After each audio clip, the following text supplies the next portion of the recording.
Gao, une base militaire française au milieu du désert malien.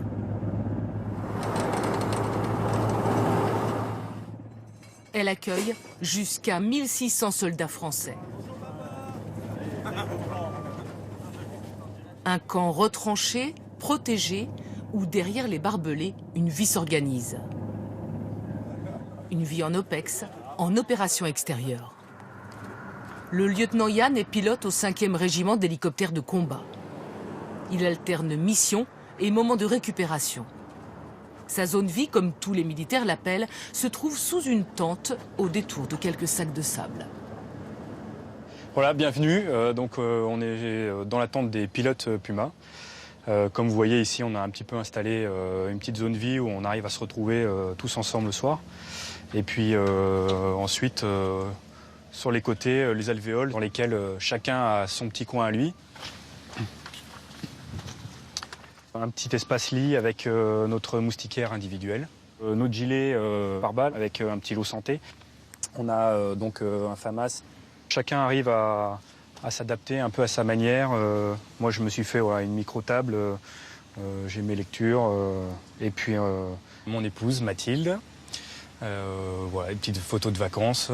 Et puis, mes enfants, Baptiste, qui a 3 ans, et Marius, qui a 1 an. On a Internet.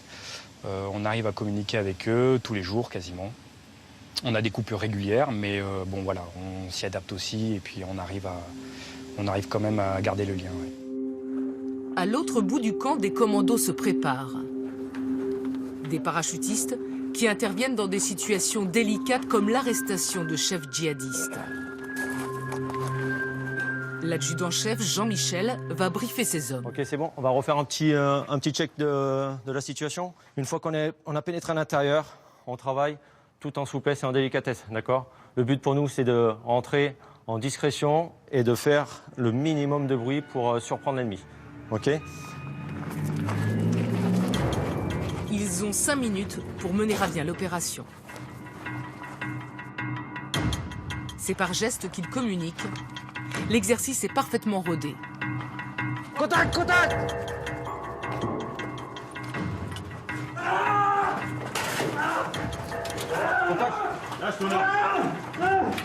Aujourd'hui, c'est un entraînement, mais c'est exactement comme ça qu'ils neutralisent leurs ennemis. Ok, tout est sécurisé. Faut y aller. Après l'exercice, l'adjudant-chef Jean-Michel prend la direction de la cantine. Ici, plus de cagoules, ni de fusils d'assaut. Alors, le menu du jour, adjudant-chef, c'est quoi? Ils ont fait un menu exprès pour moi, filet de bœuf, ça me va très bien, de la viande. Et puis après des petits croissants au jambon. Ça, il faut que je fasse attention parce que sinon je vais mettre tout dans mes bouilles, des petits bourrelets, donc j'évite. Les produits sont locaux, mais les recettes françaises. Bonjour. Pas de sauce, merci. Pas de sauce, bon appétit. Merci bien. À chaque service, plus de 1000 repas sont servis. Pour le lieutenant Yann, pilote de Puma, la journée commence tôt. Avant chaque vol, il faut faire le tour de l'hélicoptère pour s'assurer que tout est conforme. Des commandos embarquent, ils doivent être déposés dans une zone d'opération. Pas de mission simple. Parfois, on part pour quelque chose qui a l'air tout à fait anodin et puis on se retrouve à poursuivre le vol de nuit dans des conditions climatiques très difficiles, parfois avec des menaces qui n'étaient pas prévues.